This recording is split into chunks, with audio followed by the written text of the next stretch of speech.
साहब, मैं आपकी जानिब आऊँगा। मशहूर साहब, इस वक्त जो नई ऑटो पॉलिसी है उसमें हम देख रहे हैं मुसलसल ताख़ीर हो रही है। बजट आए हुए अब तो अरसा गुजर गया है और अभी तक हम इंतजार ही कर रहे हैं कि कब अगली पॉलिसी आएगी। बीच में कुछ ये बातें भी हो रही थी कि हो सकता है कि जो हमारी पिछली पॉलिसी थी 21 से 26 तक की, हम उसी को शायद 1 साल के लिए कंटिन्यू करें, लेकिन अब ऐसा लग रहा है कि शायद अब नए 5 साल के लिए कुछ पॉलिसी आ जाती है। एक तो ये पॉलिसी 5 साल के बजाय 10 साल की होनी चाहिए, क्योंकि ज़ाहिर है एक कंटिन्यूटी ऑफ पॉलिसी बहुत ज़रूरी है। वो तमाम इन्वेस्टर्स के लिए, इंडस्ट्रीज़ के लिए ये बड़ा इंपॉर्टेंट नुक्ता है जो अक्सर उठाया जाता है।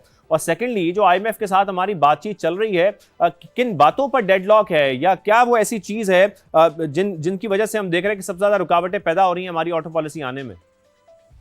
जी, अस्सलाम वालेकुम। Thank you Shahzeb. देखिए, दो बातें इसमें हम सामने लाने की कोशिश करेंगे। एक तो government Pakistan, specially ministry of industries, Haroon Akhtar sahab ने, मैंने देखा कि किस तरह से इन्होंने इस पॉलिसी के लिए तकोदो की। इसमें स्टेक होल्डर्स 2 हैं, एक है OEMs जो कि गाड़ी बनाने वाले हैं, और दूसरा है पार्ट्स मैन्युफैक्चरर्स उनके साथ, और तीसरा इसमें जो एक की रोल प्ले किया हारून अख्तर साहब ने, जो फर्स्ट टाइम इन्वॉल्व हुई है पॉलिसी में, वो स्मॉल एंड मीडियम इंटरप्राइजेस के लोग भी।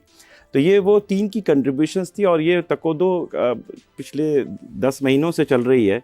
और इसमें बड़ी क्लियरिटी है कि हाँ, पाकिस्तान में अगर सर्वाइवल है और तो इंडस्ट्रियलाइजेशन है, तो इंडस्ट्रियलाइजेशन है तो डेफिनेटली इसमें मैन्युफैक्चरिंग इसमें की रोल प्ले करेगा। पॉलिसी का जो हमने जो देखा या डिस्कशंस में आई सामने, गवर्नमेंट का जो लाइन ऑफ एक्शन है, हारून अख्तर साहब मिनिस्ट्री ऑफ इंडस्ट्री का बड़ा क्लियर है। बट आई थिंक हमने देखा पाकिस्तान में चाइनीज़ भी आ गए, कोरियंस भी आ गए, और जापानीज़ हैं हमारे पास। इसमें जो कोरियंस और चाइनीज़ ने पिछले 2 पॉलिसीज़, लास्ट 2 ईयर पॉलिसी थी 2016, 2021 और 2021 से 2026, उसमें जो गवर्नमेंट का ऑब्जेक्टिव था कि इनको हम न्यू एंट्रेंट बुलाएं, कंज्यूमर के लिए एक वैरायटी हो, ऑप्शंस ज़्यादा दिए जाएं। इसमें तो कामयाबी हम देखते हैं कि गवर्नमेंट को मिली, मगर गवर्नमेंट का जो इस पॉलिसी में, लास्ट 2 पॉलिसी में जो इम्पोर्टेंट रोल होना था, वो था इसमें इनकी लोकलाइजेशन, इनकी पाकिस्तान में कितनी टेक्नोलॉजी ट्रांसफ़र की या इन्होंने डेवलपमेंट की।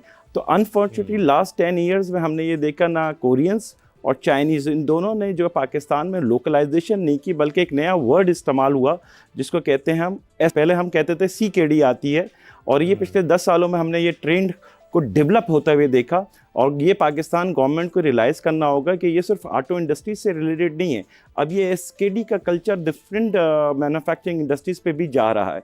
इससे जो इम्पॉर्टेंट रोल है, जो मिसिंग गैप रहा, वो ये रहा कि वो टेक्नोलॉजी पाकिस्तान में नहीं आई, और पाकिस्तान में लोकल पार्ट्स मैन्युफैक्चर, जिस तरह से शहरियार ने कहा है कि पाकिस्तान में जो लोकल पार्ट्स मैन्युफैक्चर थे, उनके पास वो टेक्नोलॉजी और वो प्रोडक्ट पाकिस्तान में बनाने के लिए नहीं दी गई। ये बहुत बड़ा गैप रहा है, जिसकी वजह से तो इस वक्त जो पॉलिसी में, एक तो हम ये कहते हैं ना कि IMF की कुछ शायद हर्डल्स है।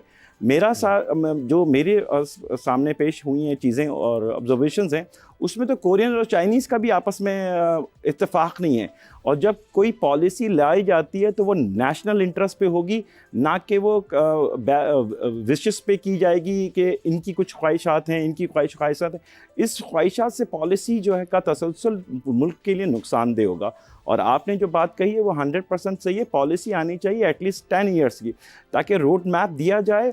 और ये पॉलिसी इस बार जो गवर्नमेंट ऑफ पाकिस्तान देने जा रही है, वो बड़ा इंपॉर्टेंट रोल प्ले करेगी कि पाकिस्तान में हम इंडस्ट्रियलाइजेशन देखना चाहते हैं, हम मैन्युफैक्चरिंग देखना चाहते हैं या नहीं।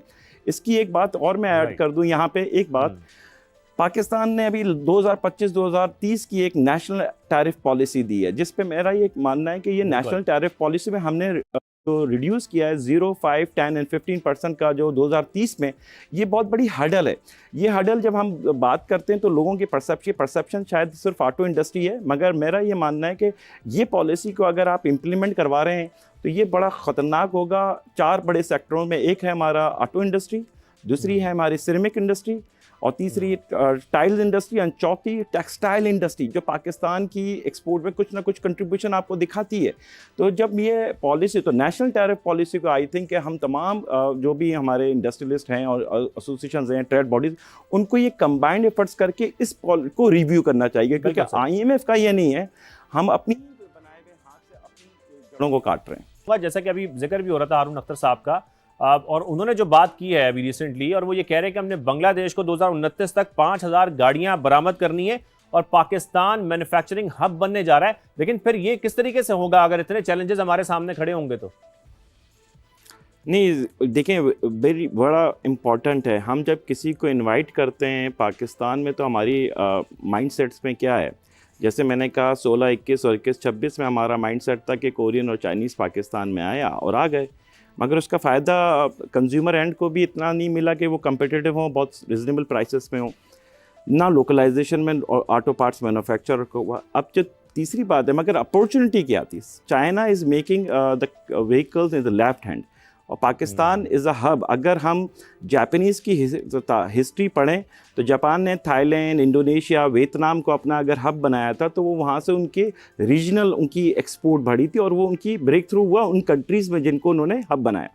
तो इस वक्त जो गवर्नमेंट अगर ला रही है, तो चाइनीज़ के लिए बड़ा अपॉर्चुनिटी कि पाकिस्तान को अगर वो राइट हैंड हब बनाता है, तो डेफिनेटली ये 5000 तो बहुत मिनिमम नंबर्स ऑफ व्हीकल्स हैं। वी हैव द अपॉर्चुनिटी कि हम 100,000 ऑफ व्हीकल्स हम पाकिस्तान से एक्सपोर्ट करते हैं, जो दुनिया में 54-57 कंट्रीज़ हैं राइट हैंड। तो ये एक अच्छी निगोसिएशन हो सकती है गवर्नमेंट की कि अगर हम किसी चाइनीज़ गवर्नमेंट के साथ मिल के और उनकी व्हीकल्स मैनुफैक्चर कर इस तरह का। मगर इस वक्त जो सिनेरियो है वो ये है कि इस वक्त जो चाइनीज़ पाकिस्तान में या OEMs काम कर रहे हैं, उनका मेरी नज़र में है कि वो सेल एजेंट हैं, क्योंकि वो सेल कर रहे हैं। वो मिसाल के तौर पर एक कंज्यूमर को 6 महीने पहले एक मॉडल दिया गया, वो उसको पसंद आया, उसने कुछ ख़रीदा, पीछे से आपका नया मॉडल लॉन्च हुआ। यही पे किसी भी तरीके से एक मैन्युफैक्चरिंग इंडस्ट्री के लिए ये कॉन्सेप्ट मैं नहीं समझ सकता, क्योंकि जो भी मैन्युफैक्चरिंग इंडस्ट्री होती है या OEMs होते हैं, वो लॉन्ग टर्म करता है कि मैंने एक मॉडल लॉन्च किया है, इसके इन टर्म्स ऑफ वॉल्यूम के बाद मैं एक नया मॉडल लाऊंगा। ये कभी भी नहीं होता 6 महीने साल भर में हम एक नया मॉडल लाएँ। ये वहीं होगा जहाँ सेल्स कमीशंस मिलते हैं, सेल्स आपको एडवांटेजेस मिलती है। इंडस्ट्री के लिए ये होता है कि आप एक मॉडल डिज़ाइन करें पाकिस्तान के लिए, उसको एटलीस्ट 5 ईयर्स, मिनिमम 5 ईयर्स दें, तो वॉल्यूम भी होगा, लोकलाइजेशन की अपॉर्चुनिटी भी बनेगी। मैं और जिक्र करूं, जो बात हारून अख्तर साहब ने भी की है, वो बैटरीज बनाने के हवाले से है कि आपको लगता है ये बहुत अच्छी ऑप्शन है, या अभी भी हमारे लिए बेहतर ऑप्शन यही है कि हम चाइना से उसको इम्पोर्ट कर लें?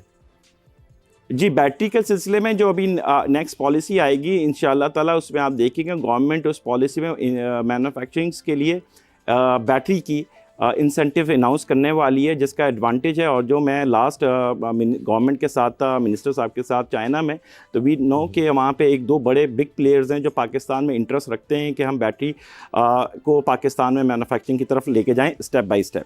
तो ये एक बहुत अच्छा ब्रेक थ्रू होगा अगर हम उसमें कुछ इंसेंटिव्स किस तरह से डिज़ाइन करके गवर्नमेंट फॉरेन इन्वेस्टमेंट को देती है, वो बैटरी पाकिस्तान में भी बनाई जाए और पाकिस्तान से अगेन इज़ अ अपॉर्चुनिटी कि वो हम एक्सपोर्ट भी करें।